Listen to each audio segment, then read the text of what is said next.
Halo teman-teman, selamat datang kembali di channel saya. Masih di tutorial cara membuat aplikasi toko online. Di video sebelumnya kita sudah berhasil membuat layout profile dan kita juga sudah berhasil menyimpan data user kita. Terus kita simpan ke dalam database, ya database sementara lah untuk penyimpanan data usernya. Nah, kita juga sudah berhasil untuk menampilkan data user yang kita simpan ke dalam eh, profilnya kayak gitu. Terus kemarin seperti yang saya bilang, di sini kan kita masih manual ya. Intinya manual itu dalam artian kita simpan informasi-informasi user itu satu-satu. Jadi misal nanti ada informasi lain, misal alamat, ada tempat tanggal lahir, ada gender dan lain-lain, berarti kita perlu menginputkan satu-satu seperti ini. Kita sebutkan satu-satu. Misal nanti ada 10 entity untuk informasi user, berarti kan kita sebutkan satu-satu kayak gini kan. Nah, ini bisa kita siasati. Contoh nih ya, contoh realnya. Ada informasi tentang transaksi. Di dalam transaksi ini ada ID, ada user ID, ada amount dan lain-lain sebagainya. Ini ada 1 2 3 4 5 banyak data, 10 lebih.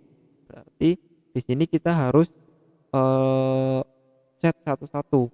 Nah, itu akan sangat memakan banyak waktu dan juga jika kita lihat di sini juga nanti akan ada terlalu banyak informasi yang harus dimasukkan ke dalam sini, atau kita buat variabelnya nanti juga ada banyak, misal buat alamat, buat gender, buat tempat tanggal lahir, buat apa segala macam, kan terlalu banyak.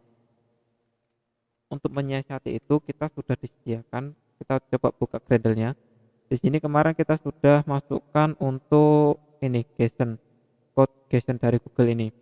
Ini fungsinya, library ini fungsinya untuk merubah dari bentuk objek ke dalam bentuk JSON string.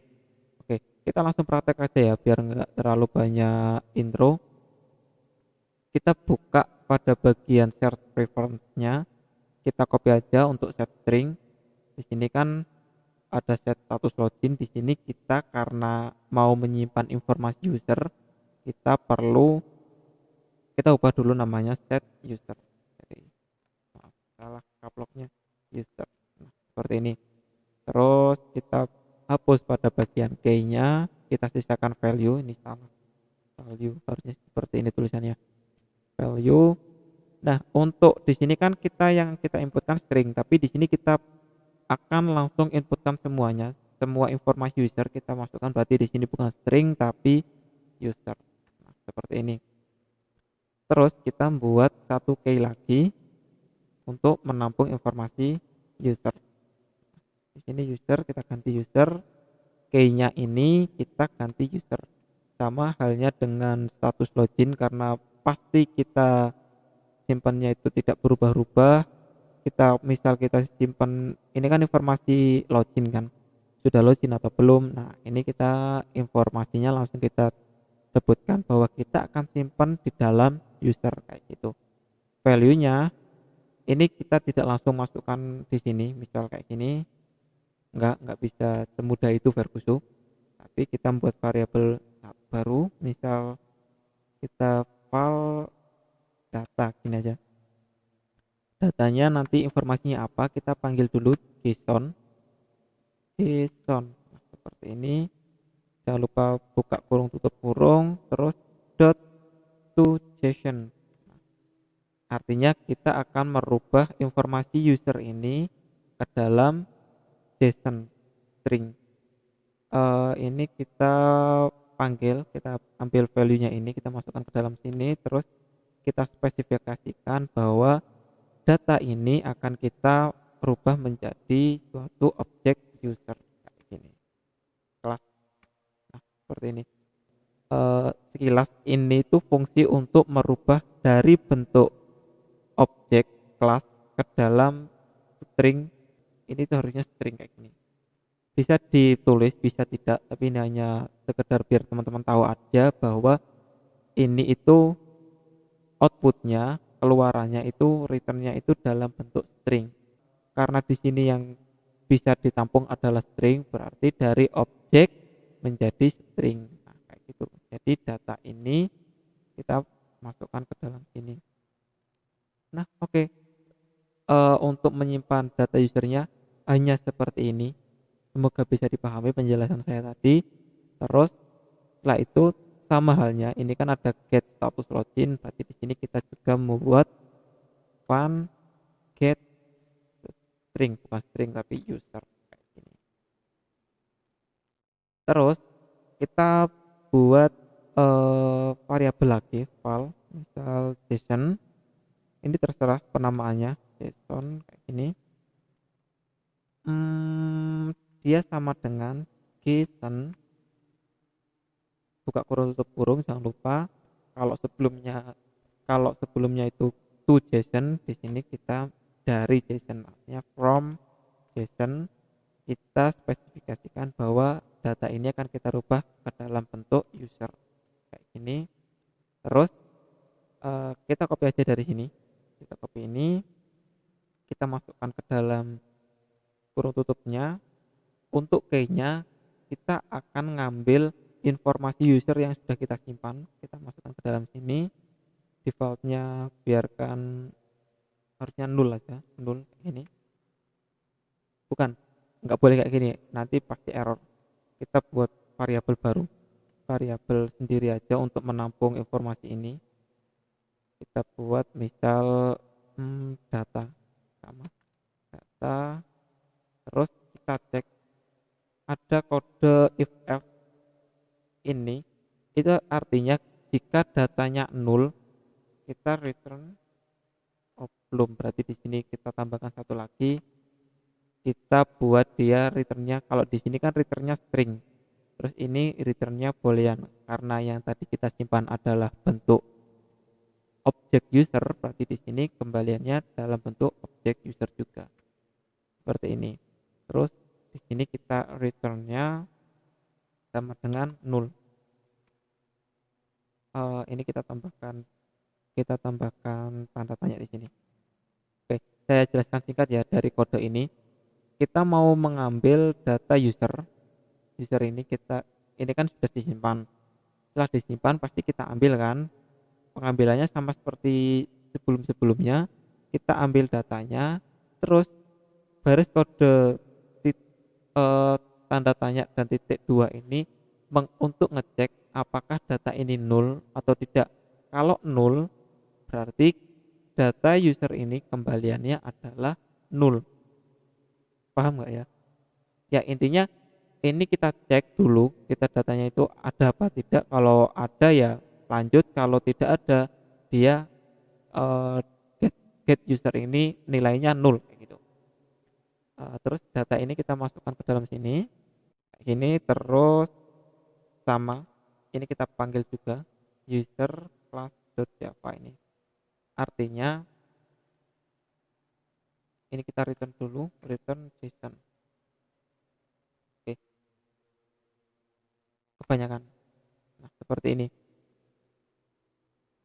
ini tuh untuk kode ini kan dia merubah dari bentuk objek kelas ke dalam bentuk string.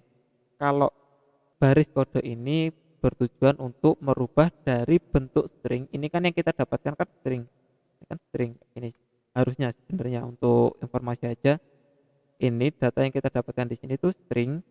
Nah dari string kita rubah ke dalam bentuk user, ke dalam bentuk objek kayak gitu. Nah objek ini tuh objek apa, ini tuh objek user kayak gini. Harus sebenarnya itu seperti ini. Oke, ini tidak perlu, sebenarnya tidak perlu harus buat variabel baru, kita langsung kembalikan aja ke sini. Nah kayak gini bisa saja. Oke, semoga apa yang saya sampaikan tadi paham ya. Ini singkatnya, kita baris kode ini adalah bertujuan untuk membuat variabel set string, tapi kita ngambil langsung dari objek. Kalau ini kan satu-satu ya, kalau di sini itu satu-satu, tapi di sini tuh langsung langsung satu paket dalam bentuk objek kita masukkan ke dalam ini. Itu sama aja sebenarnya, tapi hanya biar memudahkan, biar tidak terlalu banyak pengulangan kode. Jadi ini saya singkat seperti ini kayak gitu. Oke, kita kembali ke login activity. Ini kita komen aja karena kita tidak perlu sebenarnya. Tapi di sini kalau sebelumnya kita set string untuk penggunaan ini sama sama saja kita tinggal panggil s.setUser. Nah, isinya apa? Isinya itu kalau di sini kan kita satu-satu kan. Nah, ini kita langsung copy aja ini respon user ini. Jadi kita simpannya itu bebarengan langsung semuanya, tidak satu-satu kayak gitu. Nah, kita coba kembali ke kemana ke fragment akun untuk menampilkan data usernya. Nah, kalau di sini kan dia kita juga memanggilnya itu satu-satu, kita tidak perlu itu. Kita bisa persingkat pemanggilannya menjadi kita buat variabel baru val user sama dengan s.getUser. Nah, seperti ini. Baris kode ini adalah kode untuk mengambil data user yang sudah kita simpan tadi. Jadi kita set terus kita get gitu. Nah, untuk set datanya di sini untuk yang kita masukkan di sini kita panggil usernya terus titik nama kayak ini. Sama halnya dengan email kita tinggal panggil user dot ini tinggal ganti dot email kayak ini terus untuk phone-nya seperti ini. Lebih mudah kan harusnya dalam pengimplementasiannya untuk di dalam pengambilan dan nyimpannya, tapi emang di dalam sini agak membingungkan. Untuk sekarang kalau teman-teman belum paham ya diikuti aja apa yang saya sampaikan di sini, apa yang saya contohkan. Nanti lama-lama kalau teman-teman sudah terbiasa pasti paham sendiri. Dulu saya juga kayak gitu kurang paham gimana sih ini maksudnya, tapi lama-lama sekarang udah mulai paham kayak gitu. Bisa itu karena terbiasa. Oke, nah ini kan ada error. Errornya itu kenapa? Kita tambahkan di sini null exception-nya. Kita tambahkan eh, tanda seru. Nah, cukup ini aja. Oke, coba kita run ya. Gimana hasilnya? Tapi ini pasti nanti akan terjadi error. Saya yakin di sini pasti akan terjadi error. Kenapa? Karena kan eh, kita pertama tadi nyimpannya kan masih satu-satu. Tapi di sini kita langsung nyimpannya itu belum kita simpan dalam bentuk apa? Objek itu belum kita simpan, tapi di sini sudah kita panggil aja. Pasti di sini null dan null di sini akan menyebabkan force close. Coba kita lihat hasilnya. Enggak null ternyata. Enggak error. Harusnya sih error, harusnya. Tapi kalau enggak error berarti ajaib. Nah, oke. Ini sudah lah. Dia force close kan. Kenapa? Karena di sini tuh datanya itu masih nol harusnya data yang ada di sini. Kita klik. Nah, di sini harusnya itu dia masih nol, tapi kita sudah panggil aja. Jadi coba untuk mensiasatinya kita arahkan aja. Jadi kita cek jika s.getUser sama dengan nol, kita arahkan dia ke kita copy aja dari sini. Kita copy. Ini kita biarkan aja, terus di sini kita ganti untuk disknya itu menjadi activity. Nah, kayak gini. Main activity-nya kita ganti jadi login.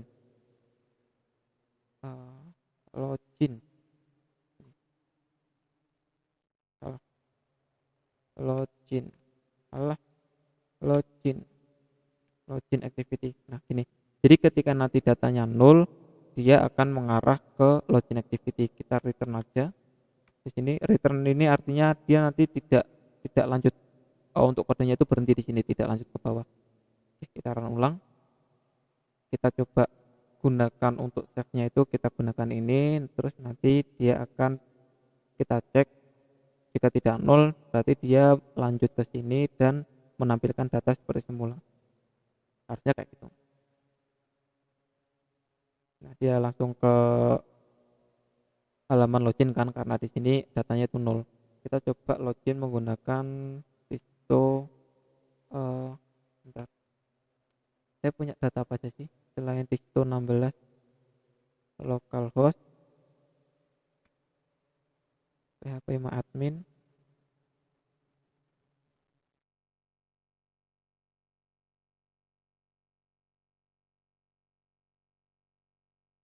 Toko online pada bagian user.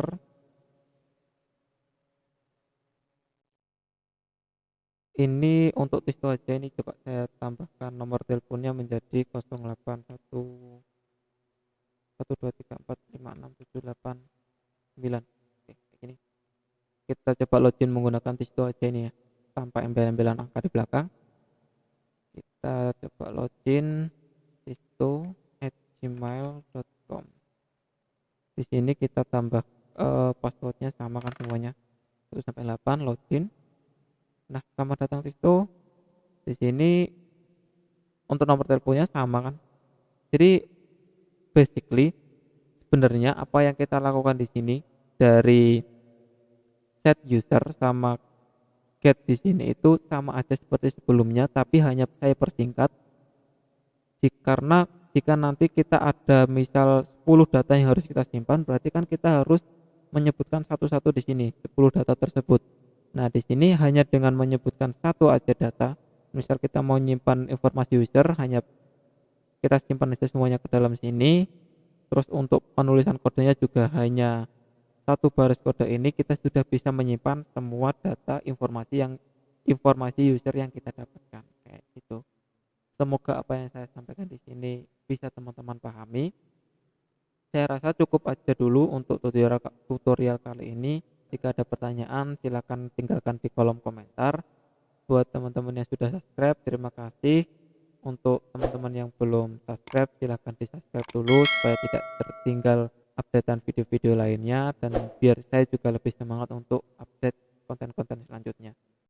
Oke, sampai ketemu lagi di tutorial-tutorial selanjutnya. Thank you, bye-bye.